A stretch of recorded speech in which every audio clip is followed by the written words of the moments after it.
Dito ba sagot mo yung dito sa kaliwa mga nasa taas yung pinangalas o mga nasa Welcome back mga kaaldab. Ito na naman po ang inyong lingkod, si Mr. Destiny, at magbibigay po tayo ng pinakamainit na update po ngayon sa social media. Ito ngayon yung pinakamainit mga kaaldab. Sabi ko nga po sa inyo, pagdating nga po ni Alden Richards sa Bataan, grabe nga po talaga yung mainit na pagtanggap ng mga netizen sa kanya. Ebidensya at resibo kung gaano nga po ba talaga kapopular si Alden Richards, na hindi naman po sumasabay si Mengay. Sabi ko nga po sa inyo, kapag si Mengay at si Alden po nagsama, iba po talaga yung aura. Di po ba? Sabi ko nga, tapos na yung boxing, nanalo na sila bakit hindi pwedeng pagsamahin? Di po ba? Yan po yung inaantay natin. Malay po natin etong 2024, di po ba? Sabi ko nga po sa inyo, bilog ang mundo. May mga bagay-bagay po na darating at darating din po yan.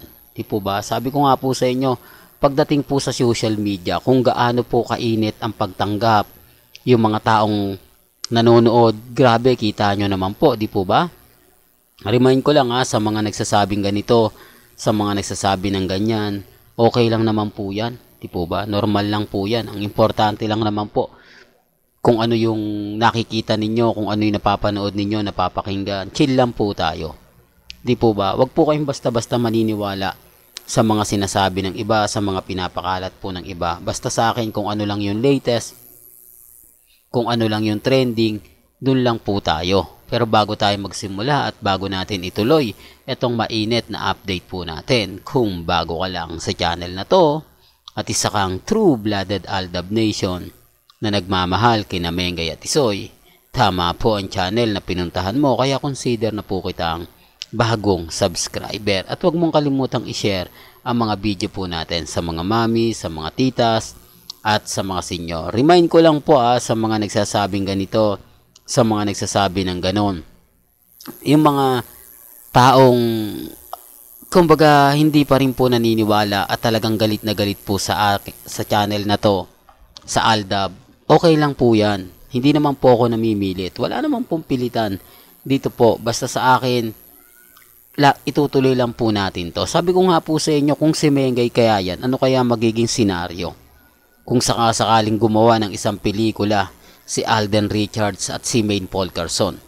Di po ba? Pero tignan na lang po natin kung ano nga po ba mangyayari. Kasi marami pong nagre-react dito na ganyan lang yan sa umpisa.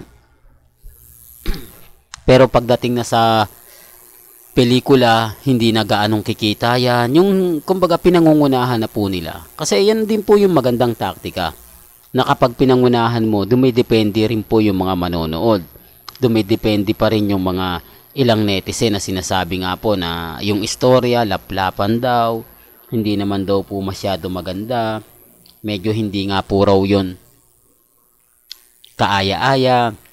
Ang daming mga komento. Pero kaya na sinabi ko, depende po yan sa mga senaryo. Depende po yan sa mga kumakalat po sa social media. Di po ba? Although sabihin ko, aminado naman po ako, hindi ko naman po pwedeng sabihin iba yung sa loob ng sinihan kaysa sa Instagram, sa Twitter, sa Facebook at sa TikTok. Di po ba? Na talagang aabot ng million views. Oh, wala naman po tayong doon. Wala naman pong problema. Sabi ko nga po, kung gaano ganito rin kainit yung pagtanggap kay Alden, syempre, ganito rin kainit yung pagmamahal at suporta na ibibigay niya. Kaya nga po sabi ko, yung sa TikTok po kasi mga scenes lang, yung mga magagandang eksena, mga kaganapan, yun lang naman po yung pinapakita. Pero kapag gusto mong panoorin ang buong kwento, ang buong istorya, doon po nagkakaiba. Yun naman po yung paliwanag ko, kaya sabi ko, kumbaga ganito ganyan, tapos sasabihin, ako, halatang halata Mr. Destiny, Alden fanatics ka. Kumbaga parang ikaw pa yung nagsasabi ng panoorin, ganito ganyan. Lagi ko nga po itong pinapaliwanag. Wala pong, kumbaga, personalan. Sabi ko nga, kung gusto nilang panoorin, nasa kanila pa rin po yun. Dumidepende pa rin po ako sa gusto po nilang mangyari. Kasi hindi ko naman po sinasabing, panoorin nyo to, napakaganda nito. Sila magdi-decide yan. Di po ba? At hindi po ako binabayaran para lang i-promote si Alden. Sabi ko nga po sa inyo, di po ba, ang dami kong update kay Mengay. Ang dami kong paliwanag, tapos nababas din po ako. Sinasabing, nako, ano ka, puro army yung inaano mo, di po ba? Kaya nga po minsan napapaisip din po ako kung ano nga po ba talaga ang kailangan nating gawin. Ang hirap naman po kasi na magbigay ako ng update kay Mengay, wala naman po si Mengay. Di po ba, pabor na pabor sa Aldab Nation, nananahimik siya. Akala po ng iba, kumbaga naghahanap ako ng update para sa Aldab. Kaya gusto ko lagi daw mag-post si Mengay. Hindi po ba nila alam na kapag nag-post si Mengay, si Mr. Spotted at Armain main fanatic sa makikinabang? Wala po ba sila mga utak? Di po ba? Kaya natatawa nga po ako mga ka-Aldab Parang ako daw po yung namimilit na mag-post si Mengay sa Instagram, mag-post si Mengay sa Twitter, magbigay ng update para may magawan daw po ako ng content. Natatawa na lang po ako mga ka-Aldab Pero okay lang yan. Kasi alam ko naman po mga ka-Aldab na kapag nag-post si Mengay, di po ba? Sino nga po ba ang mas makikinabang? Sino nga po ba ang mas magiging masaya? Yung post nga lang po ni Congressman Spotted wala naman dun si Mengay pero piyestang-piyesta sila. Kumbaga marami daw kinikilig. Wala naman nakakakilig doon. Lalaki rin ang kasama ni Congressman Spotted. Di po ba?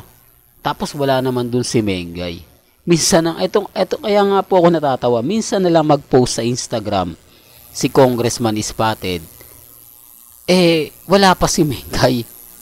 Di po ba? Sino ba naman po matutuwa ng ganun? Pero wala, yung mga negative comment po, hindi po yung pinapaboran. Ang mga positive comment lang po yung binabasa nila. Kaya nga sabi ng iba, nakakaumay naman yan. Bakit kaya ganun? Minsan lang mag-post si Congressman Spotted. Akala ko kasama pa si Mengay. Hindi pa. Kumbaga hindi niya kasama. Tapos hindi ko naman kilala yung Amerikanong yun. Kung relative nga po ba nila o hindi. Hindi po ba? Dapat magpo-post ka kahit papano yung kilala. Hindi po ba? Actor, politician, sa ibang bansa. Pero hindi Di po ba? Doon pala mapapaisip na po kayo na parang may mali naman sa mga ginagawa ni Congressman Spotted. Pero gaya ng sinabi ko, hindi po ako namimilit. Ang sa akin lang po, nagbibigay lang po ako ng ganap. Di po ba? Kaya dito sa mga ina-update natin, bahala na po sila. Hindi po ba? Kahit sabihin nila, si Mr. Destiny, Alden Fanatics yan. Okay lang. Basta ako tuloy pa rin pagbibigay ng update. Lalong-lalo na po pagdating kila Mengay at kay Alden Richards. Well, hanggang dito na lang po yung updates natin Kaya kung gusto nyo pa po ng pinaka-latest at sariwang update, abay tutok lang po kayo dito sa channel ni Mr. Destiny para updated po kayo sa mga bagong video po na ilalabas po natin maya-maya lang. Hanggang sa muli, salamat po sa panonood at pakikinig.